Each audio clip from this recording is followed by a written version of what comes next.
네, 반갑습니다. 강부석입니다. 자, 표 작성하는 거 해볼 텐데요. 표는 먼저 순서대로는 표를 먼저 만들고 내용 입력을 진행합니다. 그 다음 표 조건에 맞도록 이제 하나씩 수행하는 절차로 진행하도록 할게요. 표 만드실 때는 표는 넣는 거니까 상단부에 입력으로 들어갑니다. 입력으로 이동하셔가지고요. 그 다음에 표 위에 있는 모양 누르셔서 입력에 표 누르시고, 자, 설정해야 되는 게 있는데, 표는 이제 문제에서 항상 줄 수는 5고 칸수는 6으로 맞춰주고요. 이 기타 부분에서는 글자처럼 취급은 체크하고 마우스를 끌기 만들기는 체크를 하지 않습니다. 그래서 5, 6 맞추고 글자처럼 취급만 체크된 상태에서 만들기 누르시고요. 작성하실 때는 여러분 키보드 화살표 방향키로 칸을 이동해도 되고, 아니면 이제 어떤 분들은 탭키로 이동하시면 이제 한 자리씩 오른쪽으로 이동하기 때문에 편하신 방법 이용하시면 되겠습니다. 자, 그럼 글자를 한번 입력해 보도록 하겠습니다. 탭으로 입력하셔도 되고요. 화살표로 이동하셔도 됩니다. 자, 그리고 여기 숫자에 콤마 들어간 걸 우리 천 단위 구분 기호라고 하는데요. 이 콤마는 생략해 주셔도 됩니다.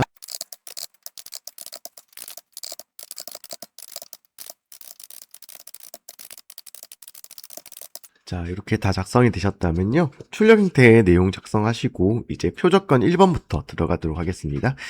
자, 책 페이지는 32페이지고요. 자, 표조건은 일단 먼저 표를 전체를 잡아줍니다. 잡으실 때 여러분들 마우스를 요 끝에 두시고 계신 분도 계시는데요. 그렇게 하지 마시고 이 칸 중앙부 안쪽에 두시고 드래그 하시면 편하게 잡히거든요. 이 끝에 하면 이게 선택돼 버리기 때문에 이럴 때는 이제 안쪽에 표 칸을 안쪽 잡는다 생각하시고 드래그해서 먼저 전체를 잡아줍니다. 자, 1번의 내용 읽어보면 표 전체에 표랑 캡션의 도둠 10포인트 돼 있는데요. 하실 때는 여기 빠른 메뉴 이용하셔가지고요. 빠른 메뉴 중에서 함초롱 바탕 돼 있는 부분 화살표 누르시고 처음 하실 때 여기서 글꼴 종류 중에서 시스템 글꼴 선택합니다. 글꼴 선택하시고 거기에 보면 시험에 나오는 글꼴들 모아서 나와 있거든요. 시스템 글꼴 하신 다음에 문제에 나와 있는 것처럼 도둠 선택하시고 글꼴은 크기는 10으로 그대로 두시면 되고요.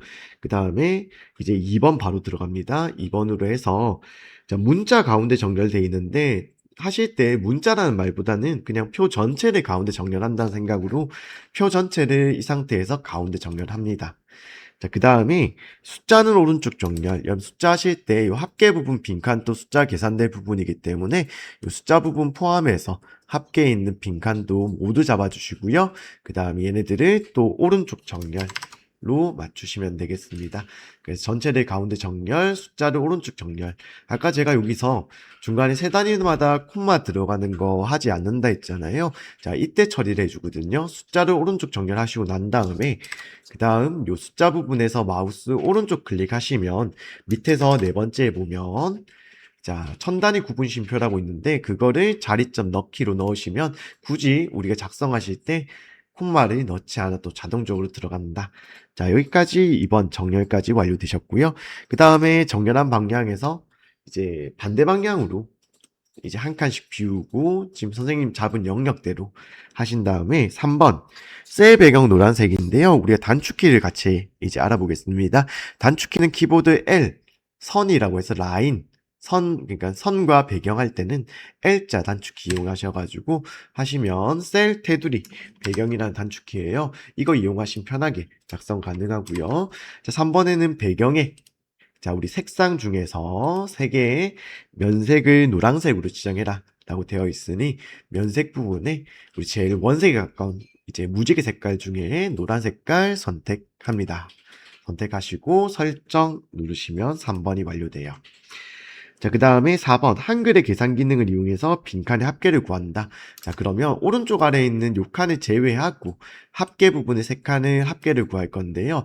자, 요 마지막 요 칸은 X자 들어가는 부분이라 이거 제외하고 그래서 선택하실 때 숫자 부분과 그 다음에 오른쪽에 세 칸만 들어가신 다음에 요 칸 안에서 마우스 오른쪽 클릭 자, 밑에서 세 번째 보시면 블록 계산식이라고 있습니다.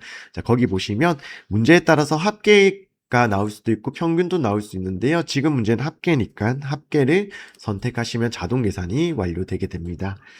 자, 그다음 캡션 기능 사용하실 때는 우리 표 레이아웃이란 메뉴 이용하는데요. 상단에 들어가시면 이제 표 메뉴가 따로 있어요. 거기서 두 번째가 표 레이아웃이라고 하는데 걔를 선택하시고 맨 오른쪽에 보면 캡션이라고 있습니다.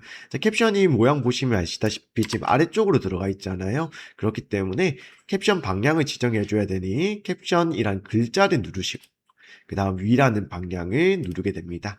자, 그러면 이 표 1이라고 캡션이라고 해서 표에 설명이 달리게 되는데요. 요거를 표 1자를 지웁니다. 이 지우시다 보면 창이 하나 떠요. 자, 지울 거냐라고 번호 넣기 지울까요? 나오시면 요 엔터나 혹은 지움자 클릭하셔가지고 지워서 마저 지워줍니다. 자, 그럼 글자는 이제 오른쪽 위에 표책 오른쪽 위쪽을 보시고 작성을 하는데요. 직업체험, 현장학습, 누적, 인원 작성을 하시고 갈로 넣고 단위, 명이라고 작성을 합니다. 아까 표적권에 1번에 캡션 또 도둠이라고 넣으라고 돼 있으니까요. 이 전체를 드래그 하시고 이제 이 글자도 표 전체와 마찬가지로 글자를 시스템에 도둠 선택하시고요. 얘는 문제상에 주어져 있지 않으나 오른쪽 정렬로 여러분들 맞춰줍니다. 자, 이제 선 모양도 우리 단축키 배경 넣듯이 라인, 선이라고 해서 L자 단축키를 이용하는데요. 먼저 표 전체를 드래그 하신 다음에 이제 L, 선을 선택하시고요.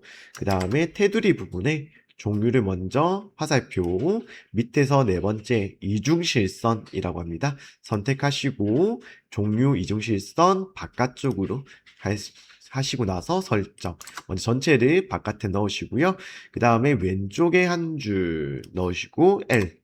역시나 종류 부분 밑에서 네 번째 이중실선 바깥쪽 설정하시게 되면 이 오른쪽에 여기 한 줄 들어갑니다. 그 다음에 첫 줄 위에 전체를 한 줄을 들어가시고 L. 그 다음에 종류를 밑에서 네 번째 이중실선 설정하시고 바깥쪽 하신 다음 설정. 이제 마지막으로 오른쪽 아래에 설정하신 다음에 L 눌러서 마지막은 대각선을 설정합니다. 대각선 부분 들어오셔가지고 자, 대각선은 선 종류는 그대로 두시고 이제 사선 두 가지에서 X자 만들어 주시고 설정 누르셔서 완료를 하시면 되겠습니다. 자, 이상으로 2번 문제 표 작성 부분 완료했습니다.